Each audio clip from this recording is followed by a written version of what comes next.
কেমনটা লাগে ভাই? আমাদের তো সেরকম জায়গা জমি নেই, এই অল্প একটু জায়গা আমাদের, আর এই জায়গাতে শুধু একমাত্র আমাদের ধান চাষই করি। আর সবচাইতে দুঃখের বিষয় কি জানেন, আমাদের এবার অ্যাকচুয়ালি কি বলবো, কপালটা অ্যাকচুয়ালি খারাপ, নসিবটাই খারাপ।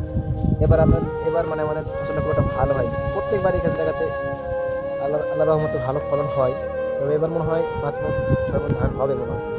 দেখেন ধানের কি অবস্থা, আমি দেখাই দেখেন। ধানের শীষ ভালোভাবে মানে স্পষ্টভাবে ফুটেনি, ছোট ছোট শীষ। আর জায়গা জায়গা আমাদের অলরেডি ধানগুলো ভালো হয়নি, ডুবে গিয়েছিল বর্ষা হয় তখন, তার জন্য ফলনটা খুব ভালো হয়নি। এদিকে আমার ভাই ধান বানছে, তবে ধান বানতে এসে আমার একটা মনটা খারাপ যে এমনিতে তো আমাদের জায়গা জমি নেই, অল্প একটু জায়গা জমি, যতক্ষণই আমরা কাজ করি ততক্ষণই আমরা খাই। তারপরে এবার অ্যাকচুয়ালি আমাদের ধানটা খুবই খারাপ হয়ে গেছে। তবে যাই হোক, যেটুকু আল্লাহ দিয়েছে তাতে সন্তুষ্ট, হয়তো আল্লাহর পরিকল্পনা হয়তো ভিন্ন কিছু। তো সবাই যারা আমাকে দেখছেন, চিনেন জানেন, অবশ্যই জানেন, ভিডিওগুলো আমার দেখবেন, শেয়ার করবেন।